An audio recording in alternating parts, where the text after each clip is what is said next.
Hello there, friends. Welcome back to another episode of Generation Tech. My name is Alan. How does the galaxy go from being such a vibrant republic with a robust, free, open market, diverse demographics, cultures, and political ideologies to the Empire, with its one shade of gray and its overbearing demand to control everything from its centrally planned military-first economy to its rigid political system and cultural programming? How did this all happen in a split second? I mean, the Republic lasted for tens of thousands of years, and then just one day, it was gone. Well, you have individuals like Wolf Yularen, who, by all accounts, was a hero of the Republic during the Clone Wars. He served alongside the Jedi with distinction and courage. Yet when the dust settles after Order 66, he resigns his commission and helps establish the ISB, one of the most fanatic and brutal agencies within the New Order political movement. Or what about Korsh Panaka, head of security for the Royal House of Naboo? He fought valiantly, outnumbered, and outgunned against the Trade Federation security forces that invaded his planet.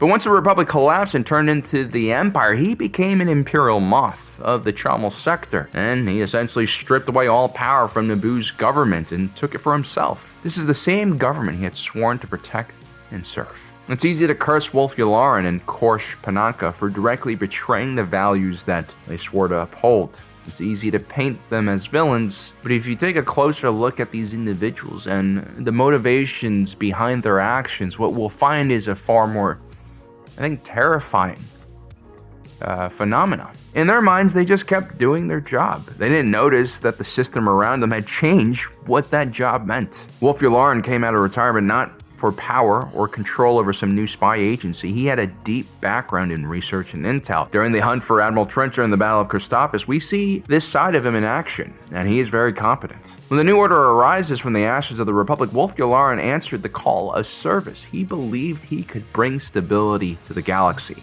The man was a career soldier after all, a consummate professional, a perfect target for Palpatine's empire to corrupt. The same thing could be said about Korsh Panaka, another professional soldier who was always complaining about Naboo's lack of a standing army. And he was somewhat vindicated for that viewpoint when the Trade Federation essentially occupied most of the capital and blockaded the planet, starving the population of basic goods. When Sheev Palpatine, a senator that Panaka once guarded, becomes the Chancellor of the Republic and then turns the Republic into the Empire, Panaka is more than willing to reconnect with his old boss. And so here's the secret, the thing that people don't really talk about that much. The Empire doesn't actually rely on evil people to function. There's just one evil or a handful of evil people at the very top. But the day-to-day individuals who make sure that the Empire is operating, they're just normal people, like you and me. The Empire relies on systems that slowly dehumanize others and strip individuals of moral responsibility and replaces it with a sense of duty and purpose. This is a system that makes it possible for otherwise moral and good individuals to commit unspeakable crimes against their fellow citizens, their neighbors, even their families. And for all of Palpatine's faults and shortcomings, the slow creep towards authoritarianism in the first decade of Imperial rule was masterfully done by him. One of my favorite lines from Andor comes from Luthen Rael, and it goes something like, the Empire has been choking us for so long, we've stopped noticing. Well, that's exactly what happens.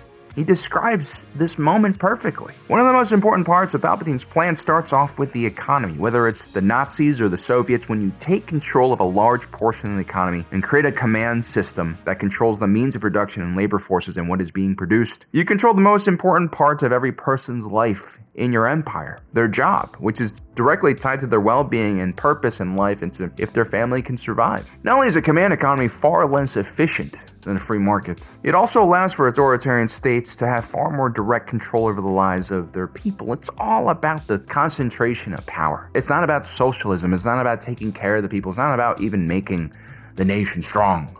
It's just about control. In the Empire's case, they were facing the aftermath of the Clone Wars, a completely destroyed galaxy. But instead of giving money and funds to local governments and groups that could start to rebuild, they concentrated all the resources at the federal level, where they would have control. The Imperial military ballooned in size, so did state-sponsored and state-guided defense contractors and basically any organization a part of the military-industrial complex. We also saw a huge ballooning in the size of the Imperial government and public sector, but only at the federal level, of course. Moths like Panaka started appearing in every sector, replacing the existing elected local officials that actually ran these places.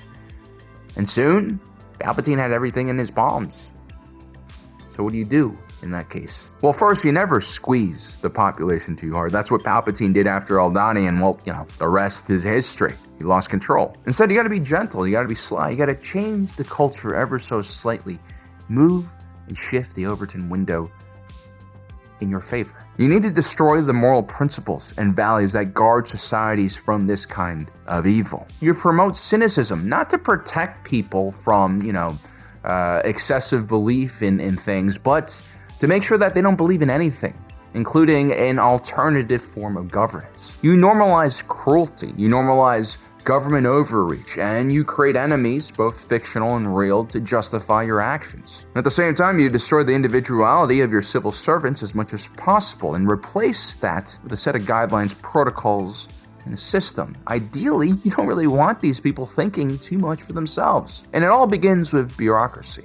A very necessary evil if you want to grow an organization, divide labor, but also a moral firewall if designed improperly or, in the Empire's case, purposely. Now, bureaucracies create specialization that takes large, big tasks and projects and separates them into smaller pieces that can be easy to digest by specially trained people who can focus on small little parts of a problem. This creates a certain level of standardization which ensures fairness and predictable outcomes, but it also removes the ability for the average person to understand the larger picture of their actions. It also protects the individual from the moral responsibility of the actions of the group, in case it does hurt people or kill people or do something awful. In the military, this mentality is especially noticeable. Take a look at the Gorman massacre. The average Imperial soldier knows nothing about the Empire's almost hilariously evil plan to depopulate the planet and then crack it open so they can have access to deep substrate deposits of calcite, build a giant super laser capable of blowing up entire planets. Now put yourself in the shoes of the average stormtrooper on Gorman.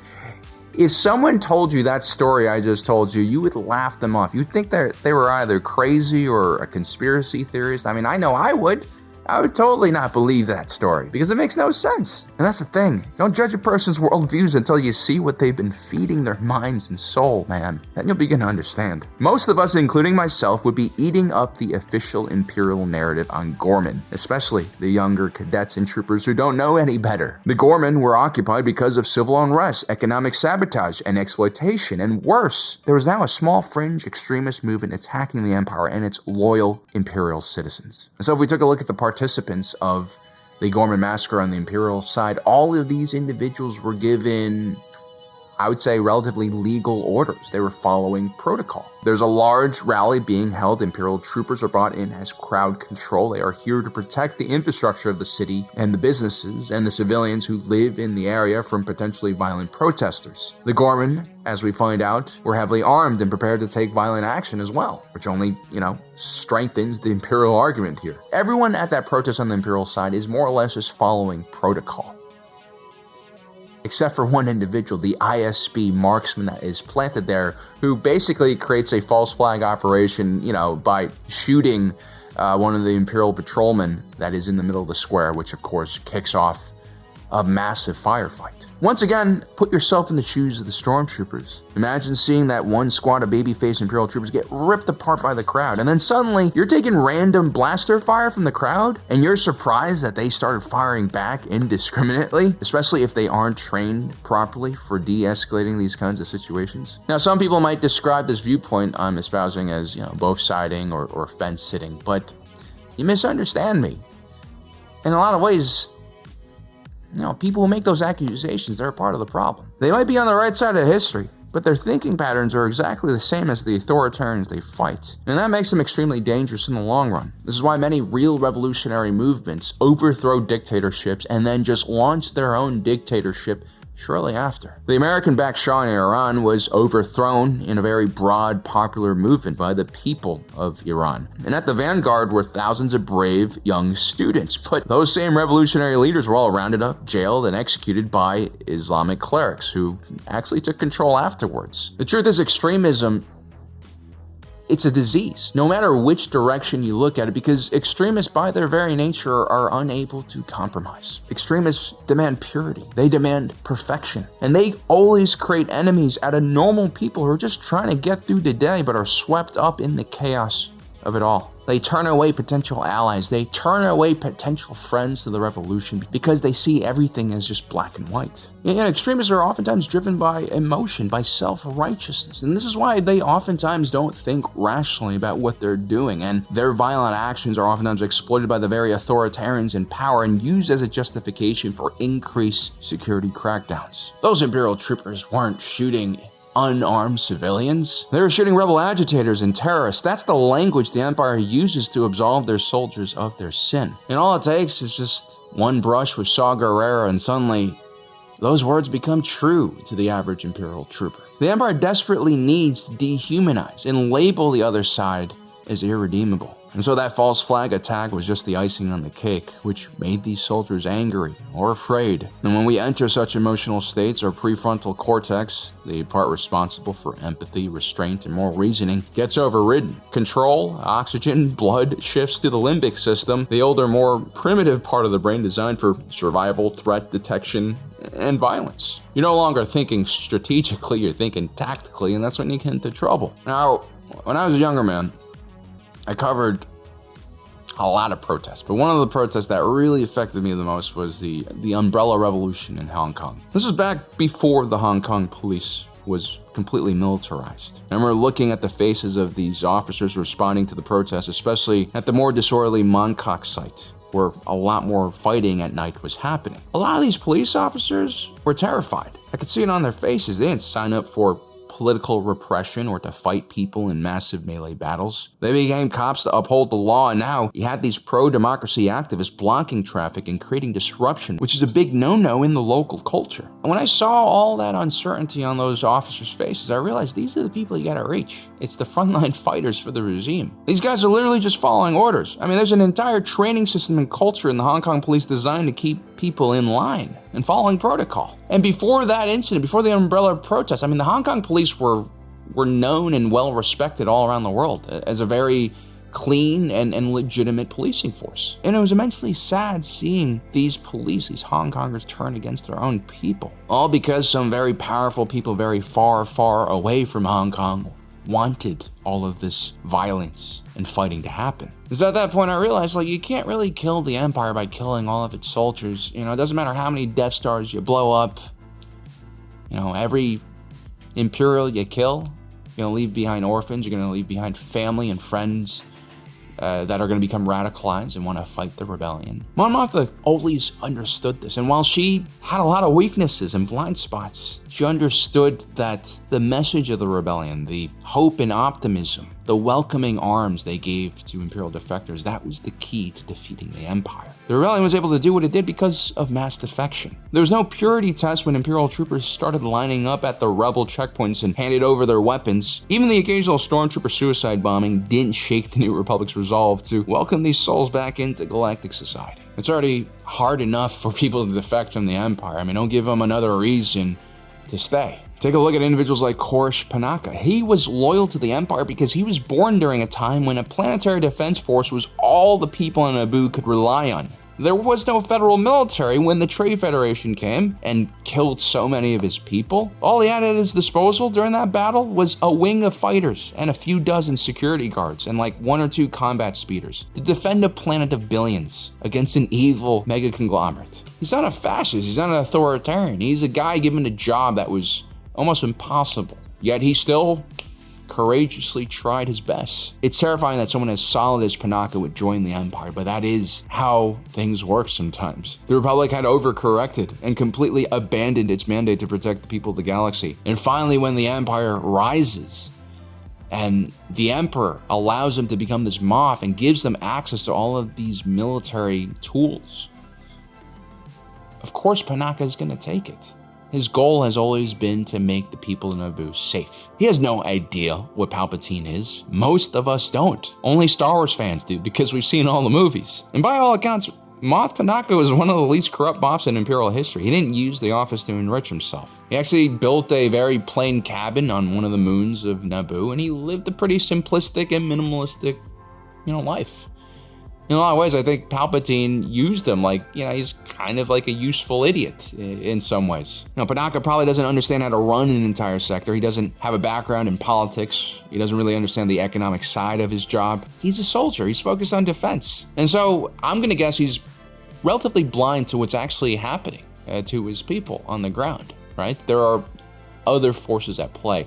Imperial-backed companies, mining conglomerates. I mean, Panaka did his best to try to mediate over labor disputes and he also tried to champion the rights of the people on several occasions, but this just wasn't his forte. And the rebellion understood this about him. I mean, Briha Organa gave the following description of him. Course Panaka was by far the highest ranking Imperial officer we had any hopes of contacting someday, perhaps even working with. It would have been a risk, maybe one we'd never have taken. Panaka's loyalty to Palpatine was great. Still, he was as good a man as anyone in the Emperor's inner circles could ever be, and much better than most. Panaka was an option I wish had been left open to us. The Organas have been in leadership for centuries, actually. They're a political family, and you can hate political families, but they kind of have a more realistic view of how these things work, right? This is not their first rodeo.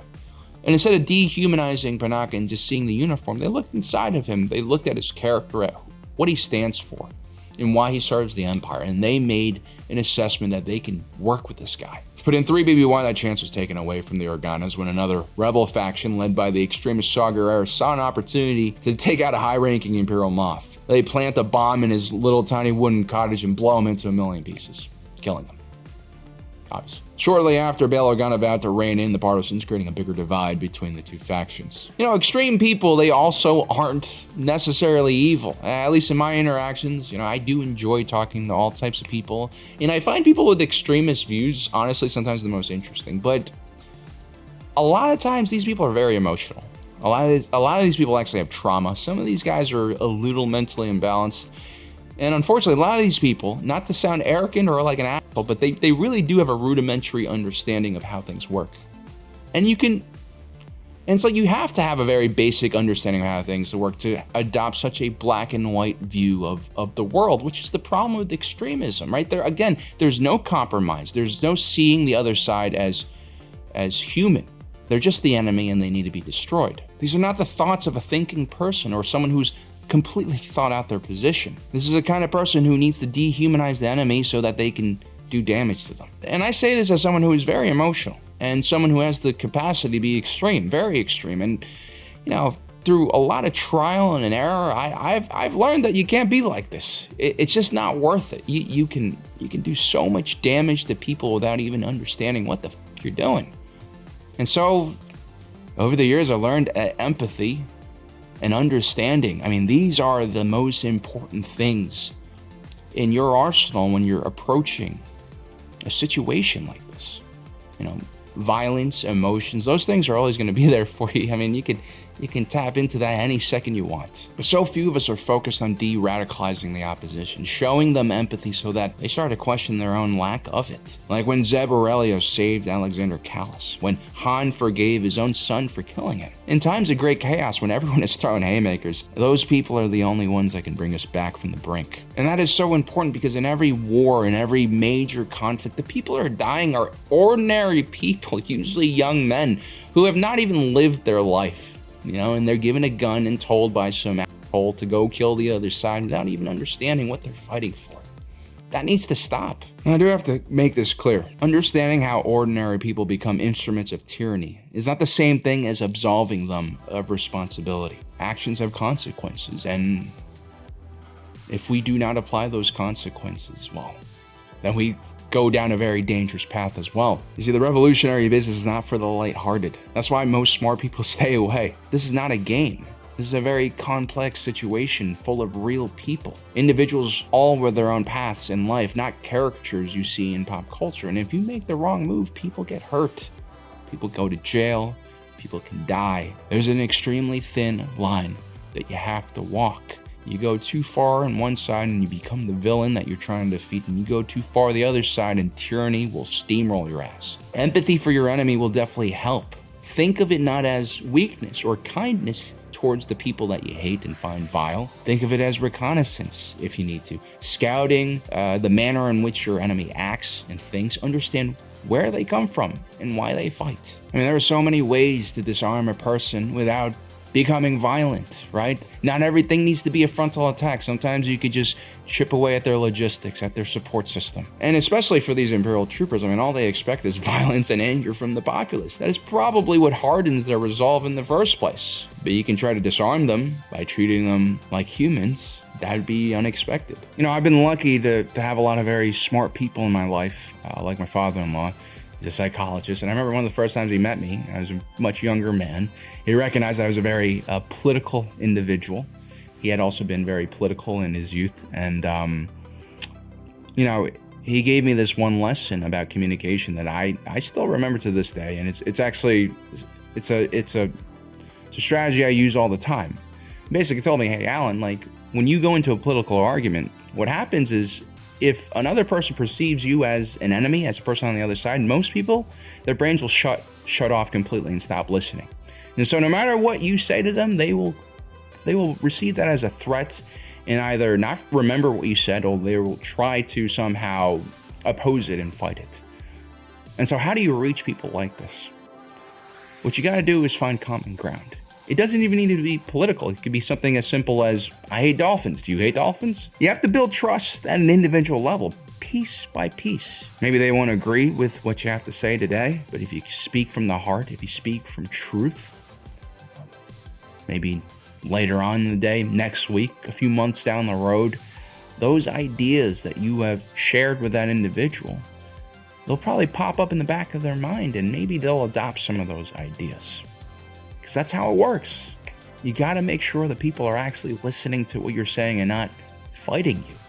Because again, when we're emotional, we're angry, when we're full of hatred, we don't listen to each other. Violence is always going to be there as an option. It's easy and intoxicating in the moment, but rarely does it ever solve anything. And the moment it does, well, God help all of us. Well, I hope you guys enjoyed today's video. Don't forget to subscribe and hit that notification button down below so you don't miss out on the rest of our awesome content. And as usual, my name is Alan, reminding you that my allegiance is to the Republic, to democracy. I'll see you next time.